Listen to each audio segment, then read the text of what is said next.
Opening lines with the king's knight offers flexibility, aiming to control central squares without committing early to pawn structures. Asserting central space. c5 immediately challenges white's intended queenside expansion and opens diagonals for the queen and bishop. Preparing a fianchetto for the king's bishop, aiming for diagonal control and robust kingside defense. Establishing a fianchetto prepares for a robust kingside defense and potential counterplay. Developing the bishop to the long diagonal secures it a commanding view over the board, ready to support the pawn thrusts. The bishop now eyes the queenside, adding pressure and preparing for kingside castling. Securing the monarch's safety now allows focus on developing a more potent kingside initiative. A flexible development. This knight aims for central influence and prepares for queenside expansion, harmonizing with its counterpart, solidifying the center and preparing the queenside expansion. This move prioritizes development and positional integrity for white, instilling a knight into the heart of the position. nc6 immediately contests central squares and prepares for further piece development.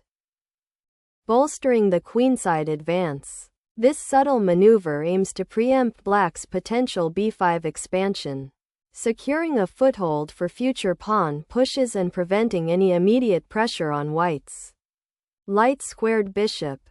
Consolidating the monarch's safety now becomes the immediate priority, securing it behind a robust pawn shield and freeing the rook for potential central ingress or queenside expansion.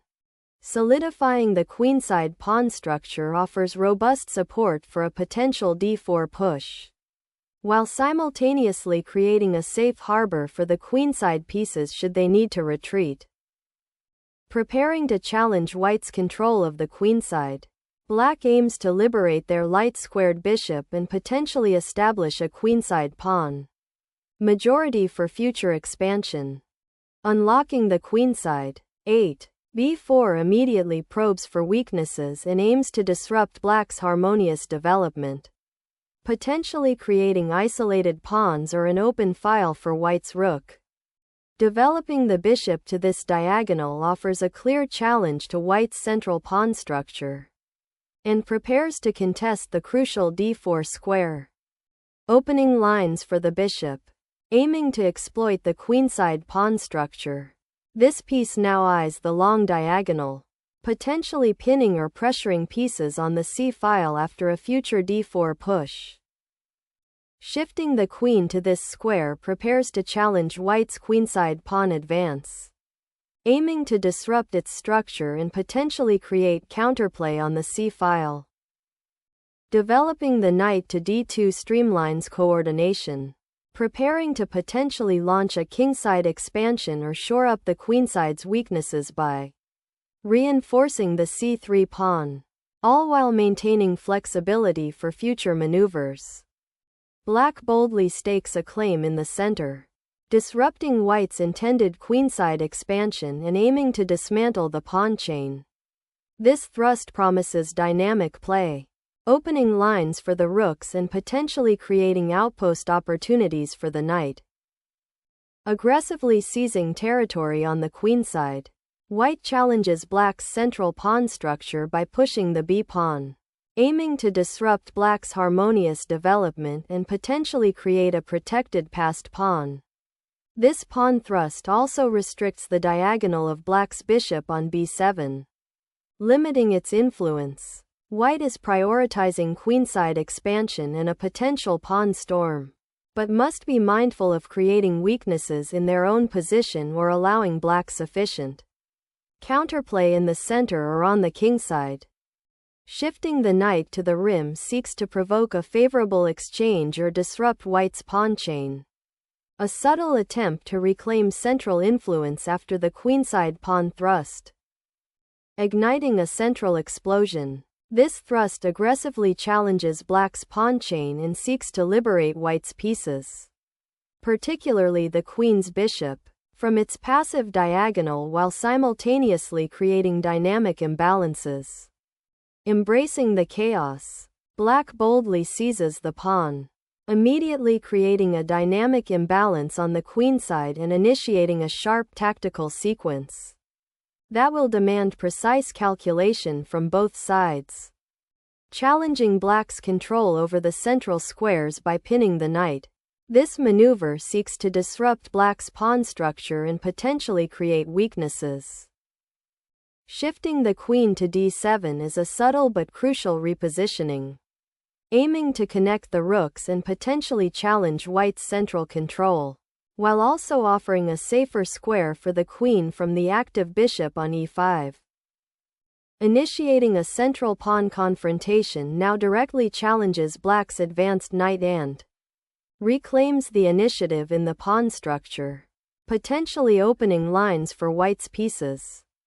Asserting dominance over the open d-file is the immediate priority, as the white queen's knight now retreats, creating a momentary void. Placing a rook on this central highway promises significant influence, potentially forking pieces or even supporting a future pawn push. This strategically positions the black army to contest key central squares and puts pressure on white's somewhat cramped queenside. Reasserting central influence, this piece strategically shifts to pressure the d5 pawn, aiming to disrupt black's solid central grip and potentially prepare for pawn advances or peace. Maneuvering on the queenside. Seizing the initiative, black boldly places the knight on e4, creating an immediate tactical nexus and challenging white's bishop on c3. This outpost not only disrupts white's pawn structure but also eyes the potentially vulnerable light squares around the white king. Exchanging the bishop for the knight immediately grants white a clear advantage in the center.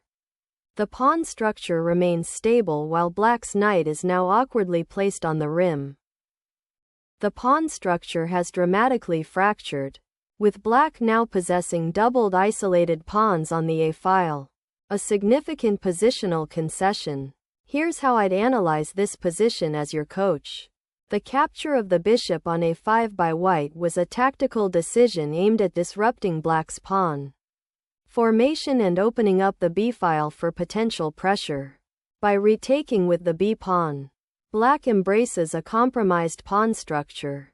The doubled a pawns will forever be targets, and the a5 pawn is isolated, lacking any pawn allies to support it.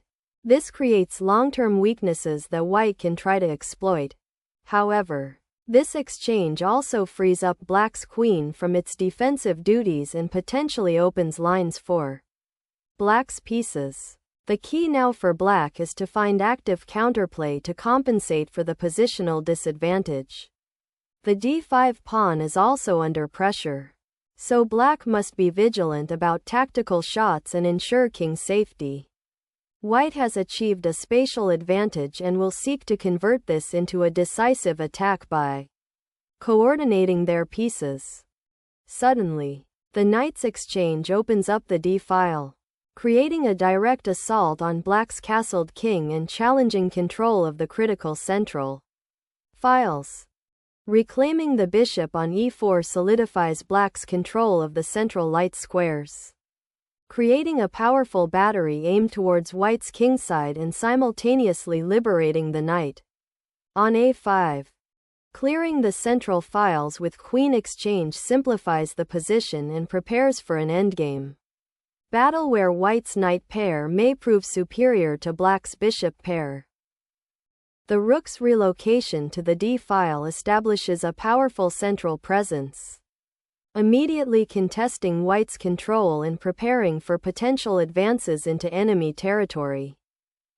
Opening the central file is a critical step, aiming to connect your rooks and penetrate black's position. Rethinking the central pawn structure is paramount now that the queens have been exchanged, as black aims to activate the rook on the semi-open d-file, potentially challenging white's central control and preparing for pawn breaks. Simplifying the position here offers a clear path towards an endgame where white aims to leverage their more centralized rook and potential pawn majority. The rook recaptures, restoring material balance and immediately contesting the now open d-file, a crucial artery in this simplified battlefield. This exchange not only clears the way for potential pawn advances but also signals a shift towards a more strategic endgame where subtle piece maneuvering and control of open lines will be paramount. Instantly seizing control of the central files.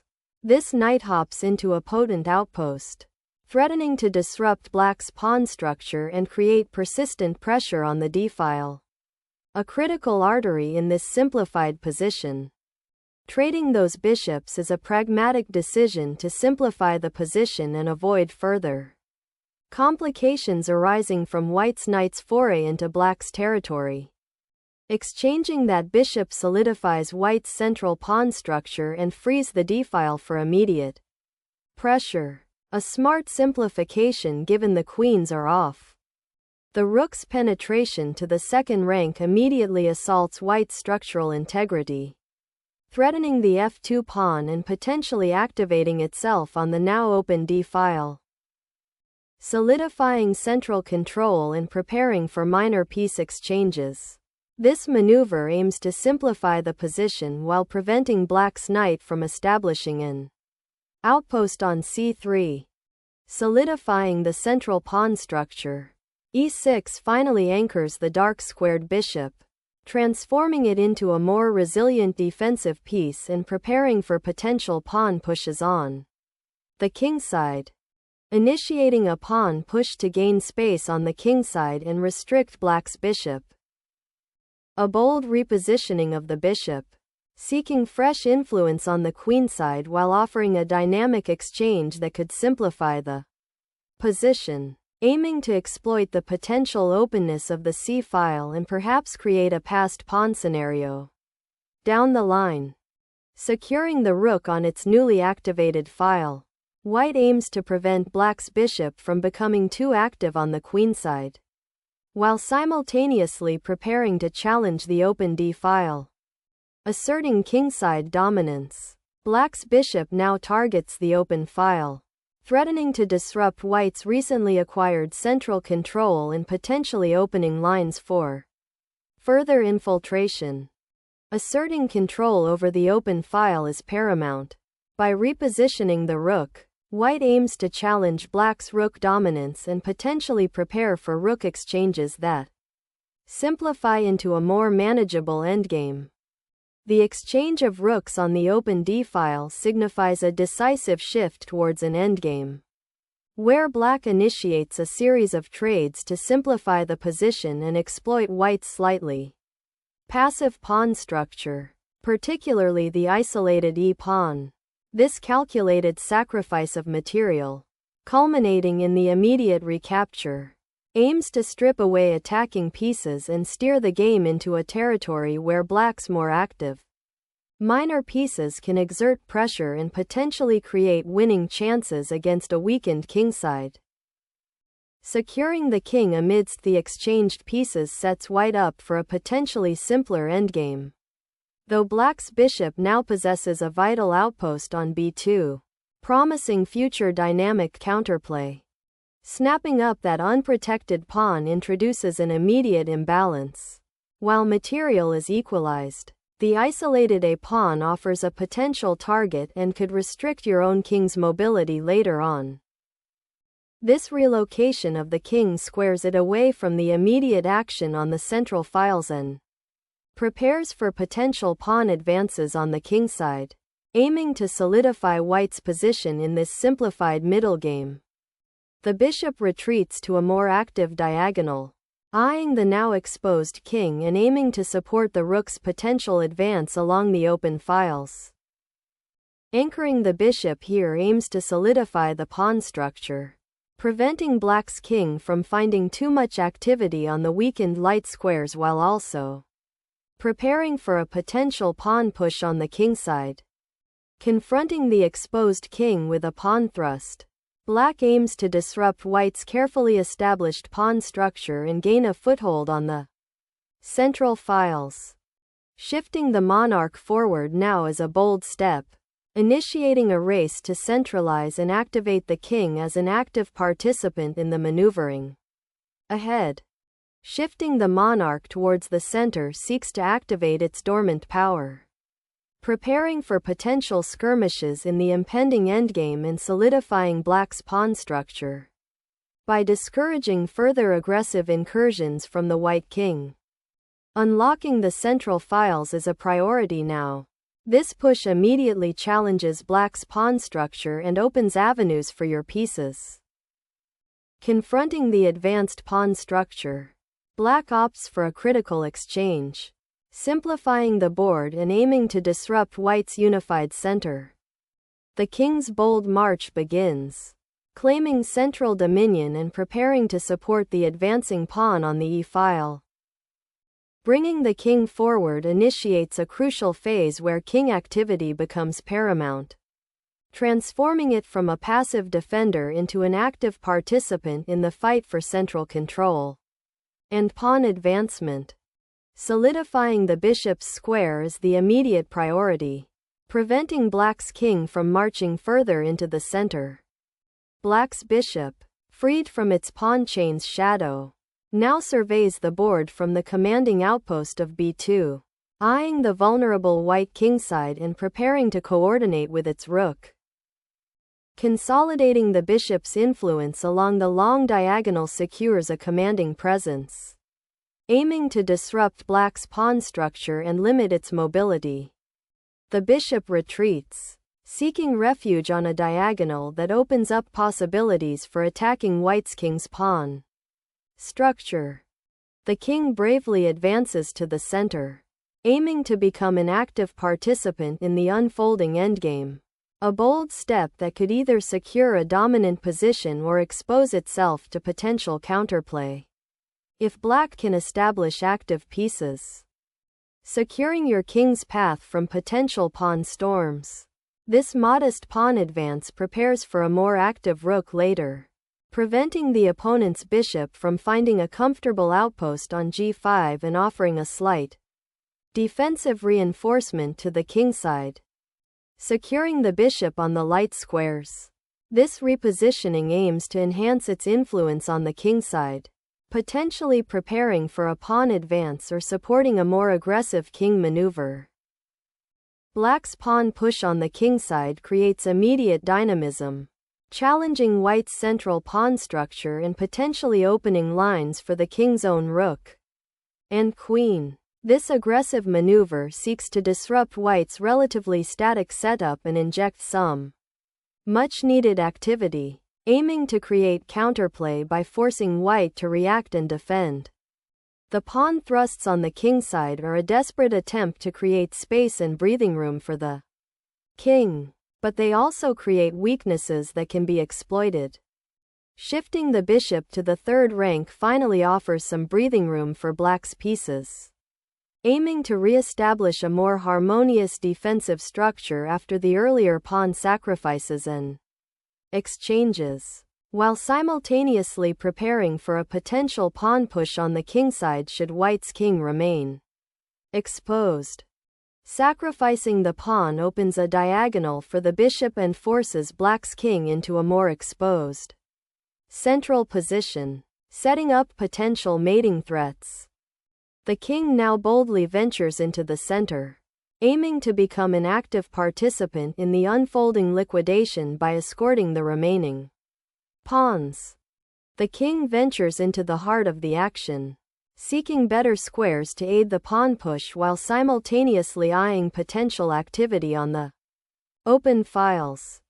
The Black king, having achieved a relatively safe central position and cleared the way for its pawns, now bravely steps forward to support the advancing g-pawn, aiming to create counterplay and potentially solidify its presence in White's territory.